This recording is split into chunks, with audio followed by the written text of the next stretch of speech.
And I have the pleasure today of interviewing Bill Gray, who was a member of the 2nd 4th Machine Gun Battalion during the Second World War. He had been through all the recruit training in Northam and in Woodside in South Australia, been in Darwin and then moved by vessel from Darwin through to Port Moresby, then to Sydney and right the way around to Fremantle. As some of the 2nd 4th boys did, he went ashore in Fremantle and just managed to catch the Aquitania as it was moving on to Singapore.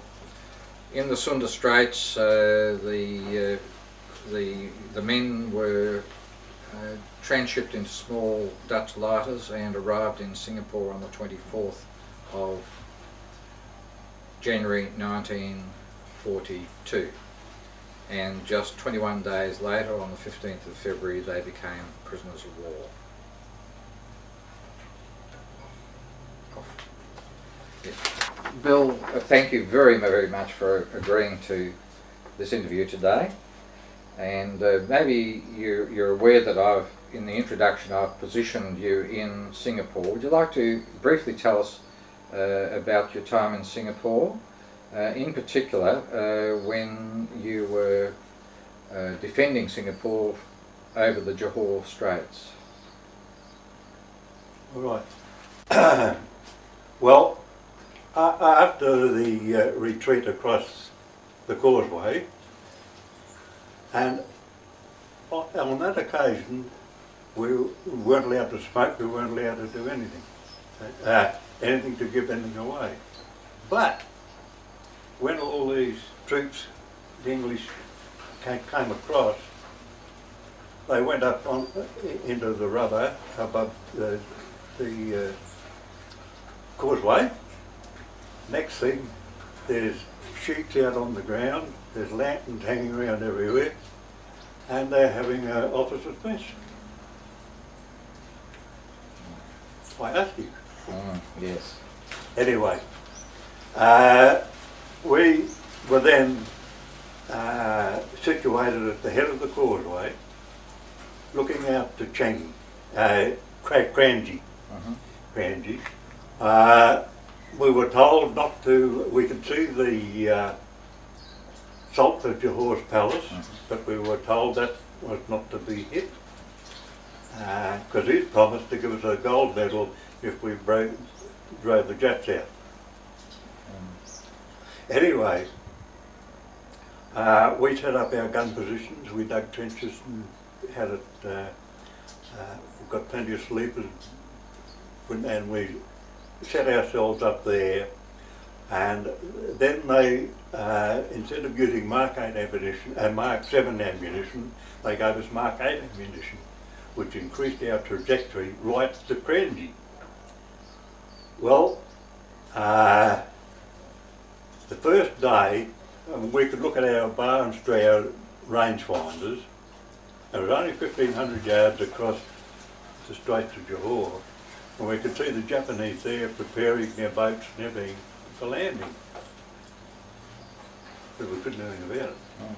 Anyway, there was the barbed wire on our side of the strait, and then the next night we'd had a severe bombing the day before. The next night they attempted to come. Well, you couldn't miss them because they were yelling out, "Banjo, Keijo, Banjo," you know. And so as soon as they got ready to land, we opened fire. And we kept that up for 3 nights. And that's when they diverted to Kranji.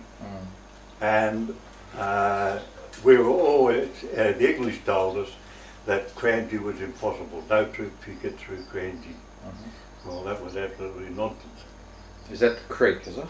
Kranji Creek? Yeah. Well, there was a lot of low water there and mangoes, and nobody had ever thought of getting through it. But it didn't worry the Japs. That's where they surrounded us.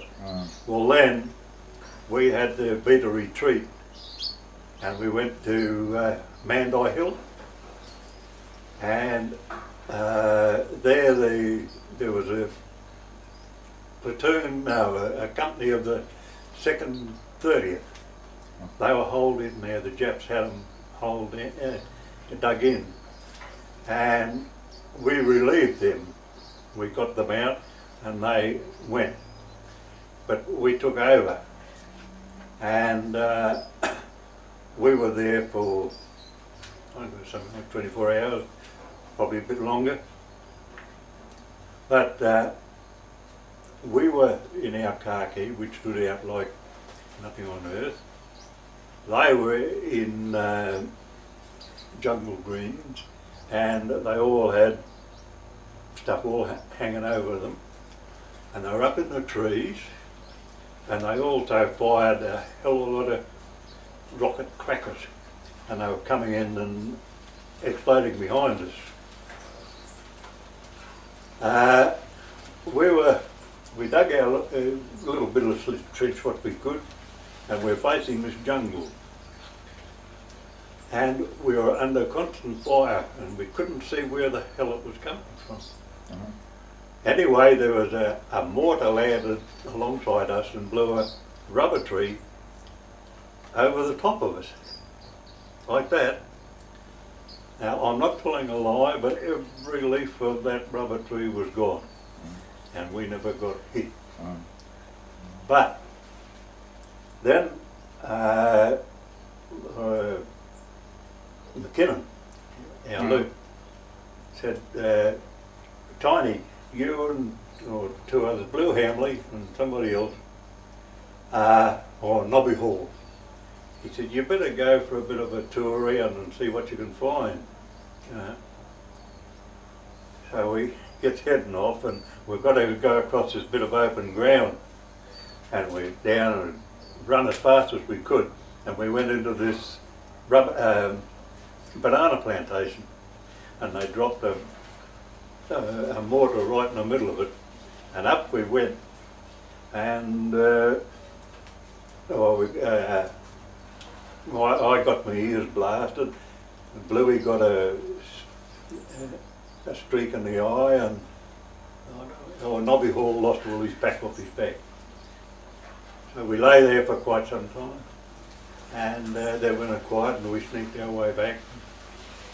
By that time, this had located the positions a bit. Anyway, we were standing there, or sitting there on back on the gun, and McKinnon said to me, can't you see that bloke? There was a bloke who had us pinned down. He said, can't you see that bloke? And I said, well, could you? And he said, no, I can't. Anyway, there was a bit of bush just sort of moved. I'll give him a full burst, and that finished it. We were able to get out. So that was your Vickers, was it? Yeah, oh. Yeah. And then it became, as Ronnie Baddock once said, just like mowing wheat. Yeah. We opened Travis and I don't know, must have been hundreds. Yes. Yeah. There have been estimates of up to 1,000. Yeah. Yeah. Yeah. Yeah. We just, they just kept coming in, they were mad. Yeah. They were, then we got the orders to pull out. And just before that, my number 2, after we'd suffered all this, my number 2 said to me, here Tiny, he said, take me wallet and